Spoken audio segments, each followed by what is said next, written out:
Hi, I'm Ken Cook. Welcome to Ken Cook is Having Another Episode. And there's almost nothing that sets off episodes for me like topics around food and agriculture. And I have two amazing brains joining me today on the podcast. Moby, who is a multi-platinum selling, multi-award winning musician, DJ, songwriter, producer, and author. And as I've pointed out to Moby several times in previous conversations, I may be maybe not the only, but one of the few people who discovered him most deeply through his books, of which there are two autobiographies, which I love and have told him that on a number of occasions. He's a brilliant writer.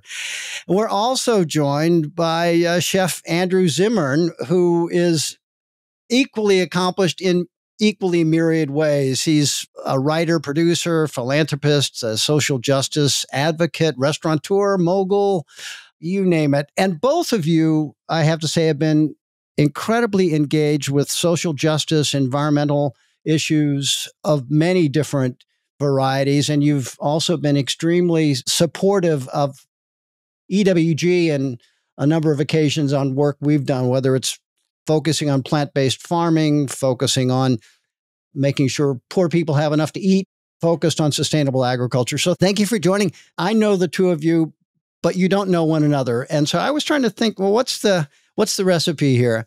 And it seems to me that in both cases, you are people who have ahead of your time thought of food in dimensions way beyond cooking and eating and shopping and so forth. You've thought about dimensions of food and eating as moral acts, environmental acts, acts of community and connection, and political acts as well.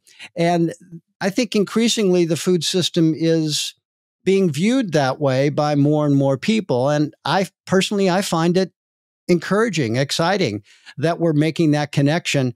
Moby, let me start with you. I've been fascinated as I've learned more about how you've developed your moral framework around animal welfare and eating generally, that you came to these conclusions in what, in my mind anyway, is an unusual setting in a period in your life where it wouldn't necessarily seem that moral activity related to food would come together as strongly as they did. You came to your support for animal welfare from your experience with your own pets.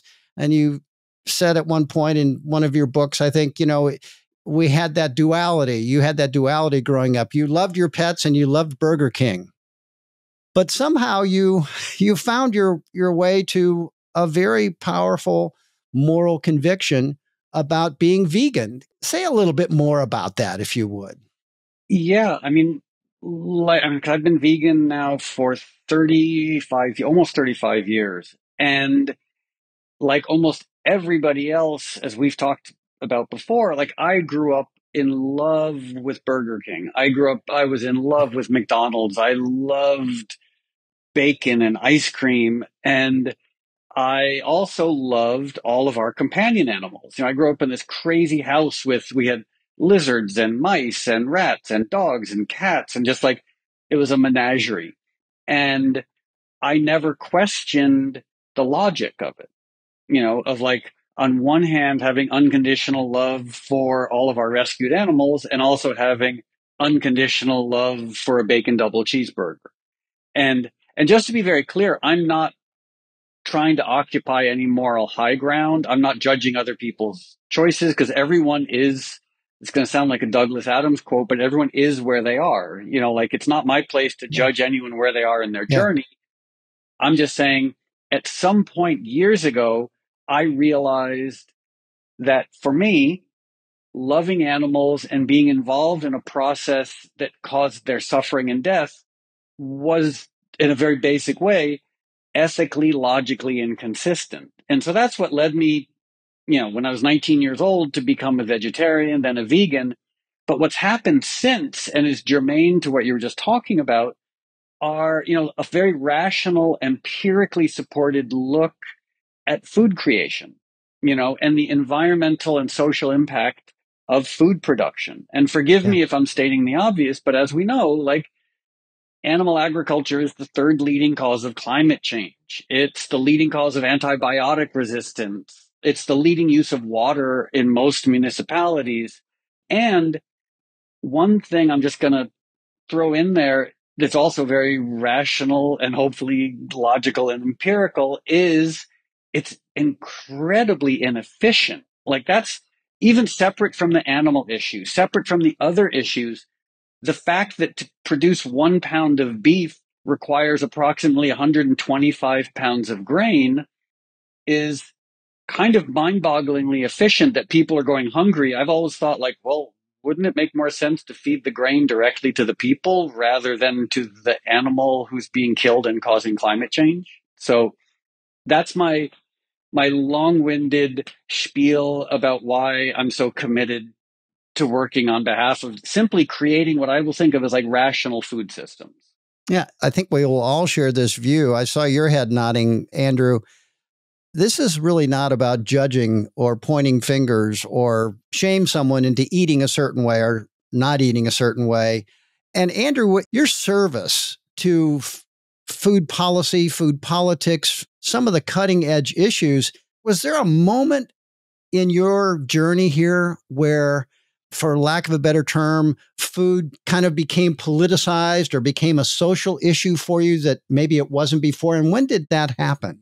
Well, I think it's always been that way for me. Uh-huh. I would actually double down on what Moby said. The latest data that I saw from a quarterly prices index showed that consumer prices are continuing to skyrocket. And the biggest place that they're skyrocketing is vegetables in the supermarket. And that the reason for that is jobs, that it requires more people, hands. We don't have a machine yet that can pick strawberries or tomatoes. And so consequently, all the foods that are damaging our system the most are the ones that are also utilizing the least amount of human feet on the ground. Yeah. I mean, I did these stories in What's Eating America on MSNBC.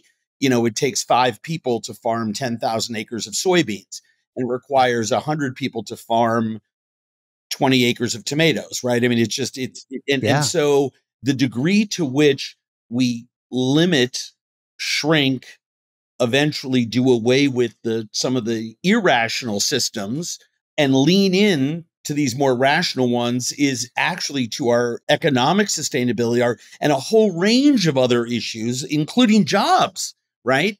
Yeah. And personally, I am, just so people know, I am obviously not a vegetarian, but we've reduced meat in our household by at least 80%. I can see it coming up on the horizon. I'm a slow adapter. And where I've made it up is in farmed fish, because I see that as being a huge solution. But for me, I was 6 years old and my mother took me to the beach at 4:35 in the morning. And I asked her, "What are we doing here?" And she said, "Just watch." And 20 men pulled these giant white longboats out of the dunes, piled to 15 feet high with nets and buoys. And they dropped the nets and then pulled up the ones they set the evening before, and pulled in all this fish. And I asked her what was going on. She explained to me that this is something that had been going on for thousands of years. And it was how the fish we got went to the little store that was owned in the little beach community we lived in by the people on the boat. And that way of life was disappearing. And it struck a chord in me, this idea of systems disappearing that never left. And I hadn't thought about that for a long time until I was making television about 15 years ago. And I was on a tiny little boat about a little bigger than the laptop I'm on. And I asked a fisherman how many pounds of fish we're going to pull in today. We're about a half mile offshore. And he was setting a net. And I was thinking about that morning in the dunes with my mother. And he said, 20 pounds and I'll sell it in my store. And it's only good for fish soup because it's all little fish with the heads on it. And I was like, oh, that's cool. And then I followed up with a question I wasn't quite prepared to hear the answer to. And I said, what was it like for your father? And he said, oh, hundreds and hundreds of pounds. And it was all much bigger fish. He threw away all the fish that I'm going to catch. And I said, well, why the difference? And he pointed out to the horizon line where we could see these big giant boats. I thought they were ocean liners with passengers. He said, those are giant trawlers pulling fish out of the water. I realized, and I asked him, are your kids going to go into this business? And he said, over my dead body, I won't let them. And I said, well, how long's your family been doing this? And he said, he pointed to the spire of a crumbling church on the hillside and said, our family's name is in that church. So since before it was built, which, placed it about 700 years. And I realized that not only did we have a lot to learn from the past, but that our systems were entirely broken. And I believe with every passing day over the last 15 years, as I become more and more engaged in trying to change these systems, that was an understatement. Ken, you're aware of this, but my South by Southwest talks, my TED, everything I talk about revolves around what I consider to be a Mobius strip, no pun intended, of issues. If you want to fight, for immigration reform, you're going to bump up against hunger and food systems and food waste and climate crisis. There's 14 different issues that sort of exist on this Mobius strip of issues, and it requires a lot of energy and a lot of change in all of them if we're going to be able to feed this hungry planet.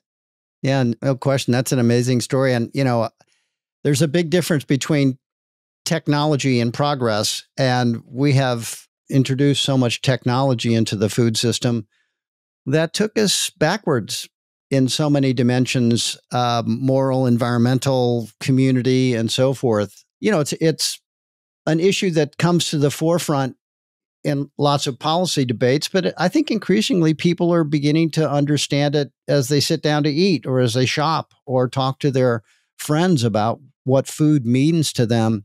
I don't eat meat anymore. I still eat dairy. I still eat eggs, but I gave up eating meat. And even though I knew every argument in the world about the environmental impacts of the food system and have written some of them myself, what really got me was a connection to animals that have feelings and senses and lives and so forth. It was really animal welfare arguments, for lack of a better term, that got me suddenly to go cold turkey. I watched a film called At the Fork. I just had this moment and I got off an airplane and stopped eating meat. I consider myself more in your category, Andrew, than in yours, Moby. I'm reduced animal protein consumption by a certain percentage, and I've substituted plants. But how do we think through this conversation with the public about how to go about that, or how to make that a part of their moral framework, a part of their responsibility as citizens, without finger wagging, without judging? What's been your experience, Moby, with that? Wow, I wish I had a great answer, because that is the big question. And it's something that, if I'm being honest, I feel like I've almost fried more synapses wrestling with that question than I ever did doing drugs in basements in New York City. There's such a cognitive dissonance around that. And again, I'm not judging. I'm more just baffled and curious that I've done talks, and you can ask an audience of people, you can say, okay, who here loves animals? Everyone raises their hands. Next question, who here is truly horrified by the idea of animal suffering? Everyone raises their hands. Next question, who here would never in a million years want to hurt an animal? Everyone raises their hands. Next question, who's a vegan? No one raises their hands. And I'm like, seems to me, again, there's no judgment, it's just logic. It's like, if we love animals, if we're horrified by animal suffering, if we're truly deeply concerned about the consequences of animal agriculture and meat and dairy production, maybe simply logical, not ethical, not judgmental, the simply logical next step, which is almost ineluctable, is to no longer support the industries that kill animals and kill workers and destroy the environment and use water and make antibiotics worthless. Like, it's the simple logic of it, like, that I have been trying to figure out for a long time. Because as we all know, in most cases, people are willing to change if you can show them that their actions are inconsistent with their beliefs. This is one of the exceptions where, for some reason, people's beliefs and actions are just so diametrically opposed from one another. And decades of doing this, I can't make sense. And I just sort of throw up my hands and I'm like, well, we are a species of lunatics. Well, we got on this Zoom and I'm like, well, Moby and I have a lot in common. We both have beards, varying lengths. We're both bald. We both have really cool glasses. I had no idea how pea in a pod like we were. I butt up against the issue of behavioral change, so much so that I have started talking a lot more to behavioral psychologists than to food activists in the last year and a half, because the data, I already know enough of it and it's not going to change. That's right. It's just going to be more of the same data or get worse. And the fact of the matter is that I'm trying to understand behavioral change.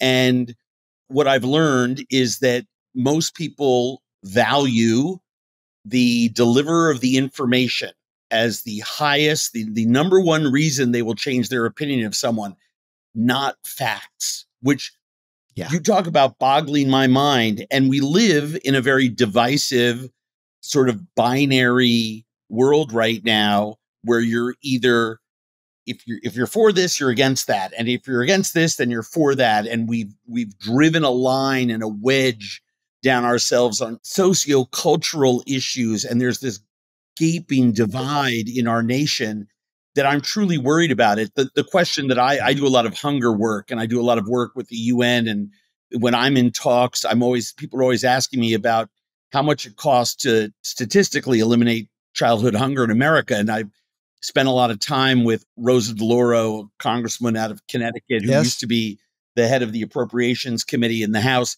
And she told me the number is $17 billion, and it goes down to about $14 billion after that. It's expensive the first year. You've got to get a lot of equipment into schools, and we can use schools as distribution points, and we already have food going there and all this other kind of stuff.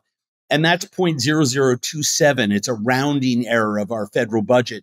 And so we can do it, that we choose not to. I sit in state houses trying to get, I'm very proud that Minnesota was the 4th state in the union to feed children as much food as they needed, and do so at schools 12 months a year, not just during when school is in session.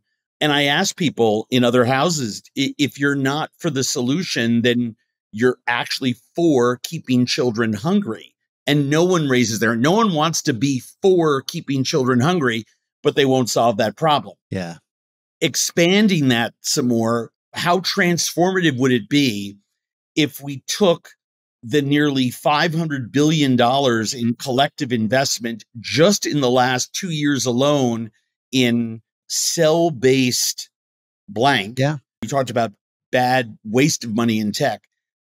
Foods that require 20 years to scale to when they could feed people, require massive amounts of water and other energy forms, when we could be investing in farmers who are growing what the USDA calls food fit for human consumption, which means vegetables, right? Yeah. And investing in aquaculture, something that actually works. There's so many other places we could be investing in things that we know that works. Aquaculture is actually very old tech, right?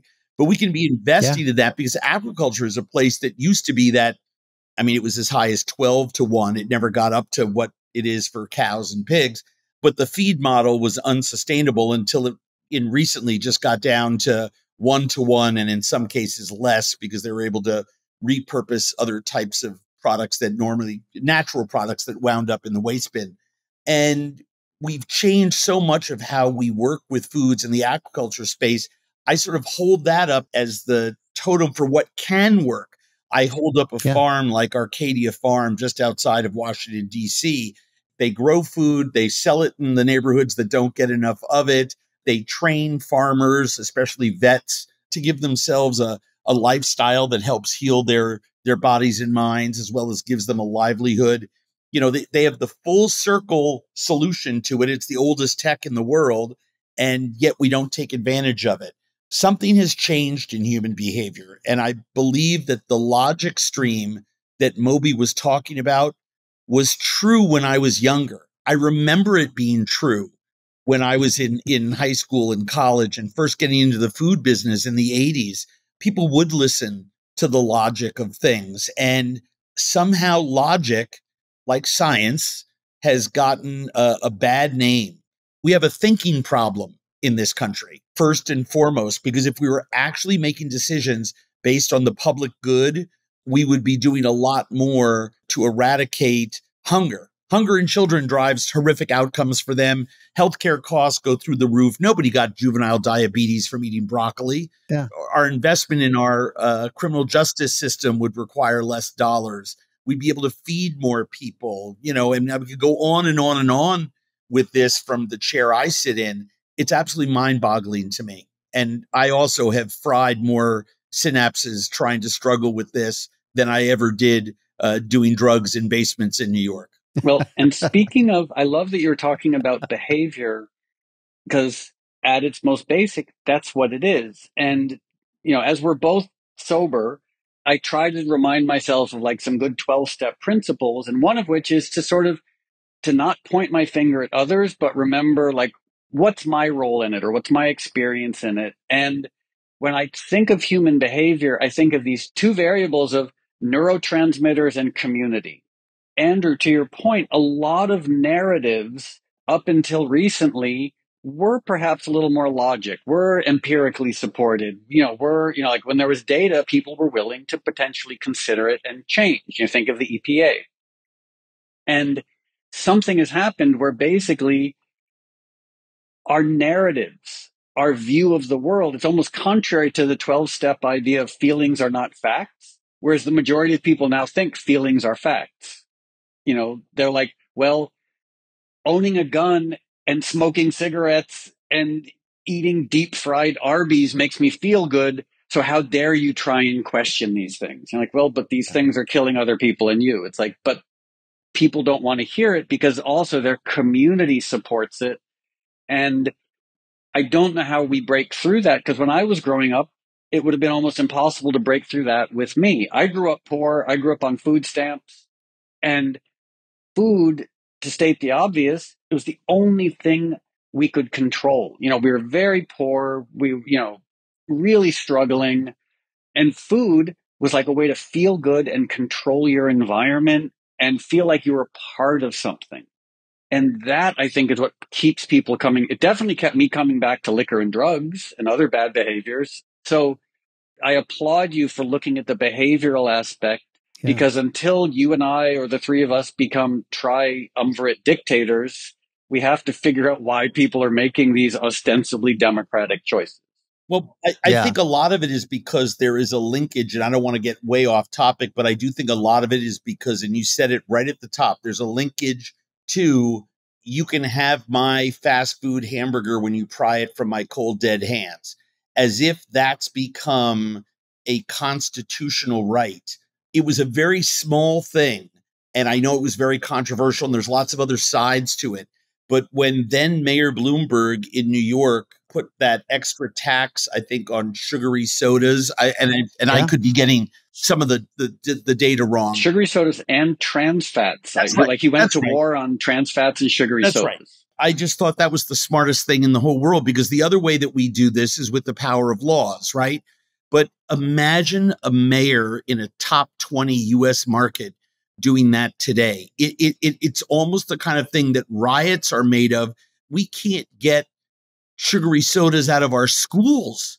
You know, we need to change human behavior, but we also need to do what we do civically and politically to help move the ball along, because there are places in which we just don't want to believe it. When you mentioned cigarettes, I thought to myself, oh, that's a great example of something where the government actually had to step in and say, okay, no more ads on Saturday mornings during cartoon time. Right. Like I grew up in the 60s, the Marlboro Man and Mr. Kool-Aid both appeared at 11 a.m. while I was watching cartoons in my bedroom.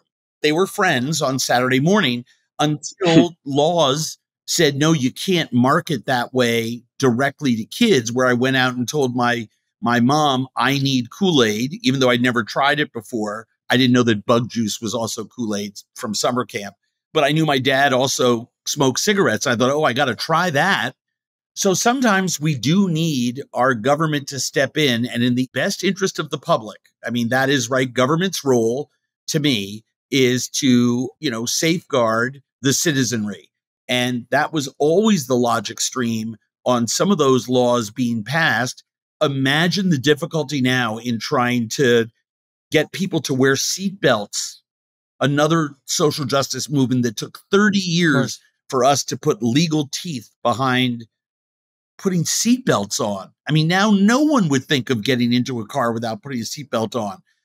Putting a warning label on cigarettes took 30 years. But those things work. We've seen the numbers go down. And I think we need to address human behavior. And at the same time, we need to help change the laws municipally and statewide, even more important than federally, because it's not going to happen federally.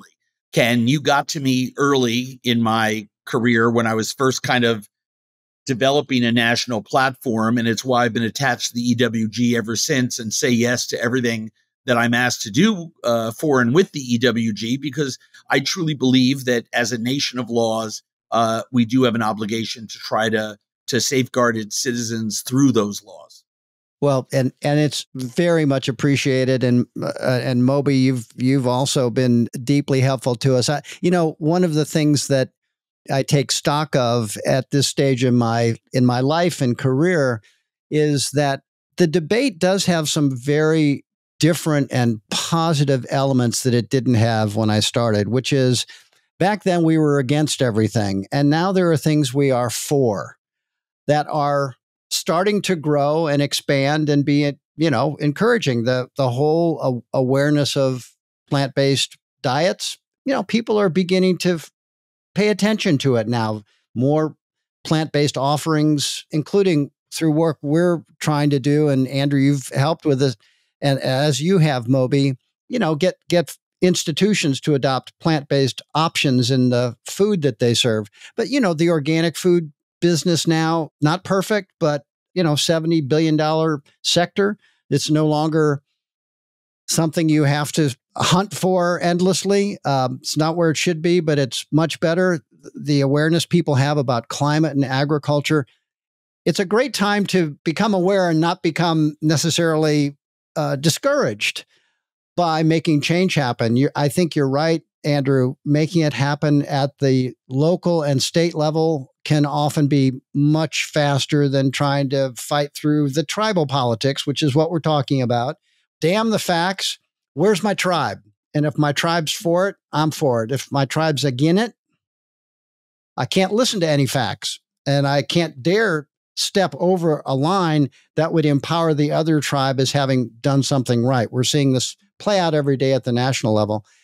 I think it's a very exciting period of time to make change happen in the food system. And I see a lot of young people gravitating to this as an environmental topic, a moral topic, as an arena to dig into those aspects of their social lives. It's super encouraging. Yeah. And I want to say thank you to both of you. Quite a lot of people will agree with this.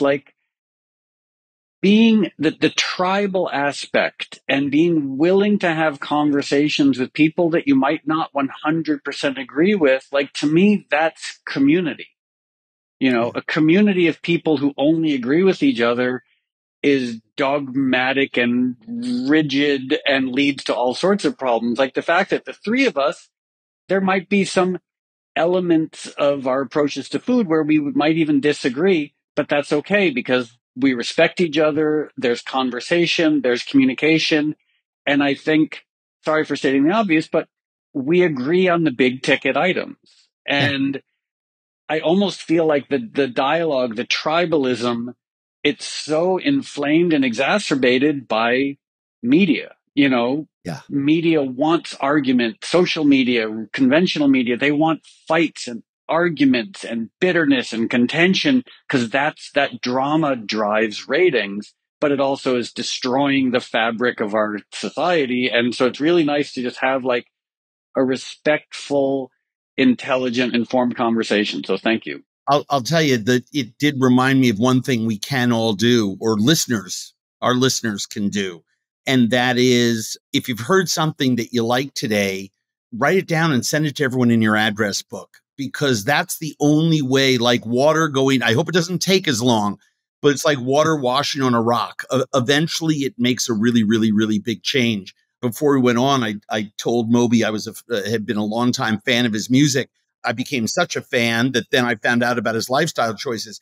Now he's not responsible for my food decisions in my life, but it's the 100 other people like him in my life who I either knew personally or just knew their stake in. But I understood the logic of the argument. And I said, you know something, I can do more to help be a part of the solution. And it just moves you by inches and inches along. So I would encourage everybody to pass along any kernel of a piece of inspiration to others to start to move on this as well, because that's how we're going to make change. It's incremental, but we're going to make change that way. Yeah. Progress, not perfection. Oh, I've heard that That's before. Right. And the thing about food is you have opportunities to do it multiple times a day, to just with intention look at what it is you're buying, eating, what have you. There's a story behind all of it. My guess is that the more you learned about the story, the more you'll come to the view that not only must we make a lot of changes in the food system, we can do it, and we can do them all at the same time. We can be kinder to animals, feed all the kids. You can have it all. And in order to do that, we just need people to, maybe step out of their tribe, step out of their habits. Let's get to work. And the two of you get to work all the time on this. So I'm so grateful for that. And definitely the next time we're together, let's all try and meet up, because it's one of the rare opportunities where I wish we didn't have to stop talking. Like normally I'm thrilled to end a conversation, but in this case, I wish we could keep going. Okay. Well, maybe we'll do it again, but maybe we'll do a podcast around dinner. I love it. Do I get to cook something? Yes. Oh my gosh. I think Moby will come to Minneapolis just to do that. Oh my God. And we'll come in July when the snow melts. Yeah. There is no snow because we're in the middle of a horrific climate crisis, Ken. So I forgot about that. I forgot about the climate crisis again. I have green grass on my lawn, and that's a conversation for another day. Yeah, indeed. Moby, Chef Andrew Zimmern, thank you so much for joining us today, and thank all of you out there for listening. If you want to learn more about our guest today, check out our show notes where you'll find additional links to both Moby and Chef Zimmern. Make sure to follow our show on Instagram at Ken Cook's Podcast. And if you're interested in learning more about EWG, head on over to ewg.org or check out the EWG Instagram account at Environmental Working Group. Now, if you like this episode, send it to a friend and please leave a review. Today's episode was produced by the team at Full Picture Productions, and our show's theme music is by one of today's guests, Moby. Thanks again for listening.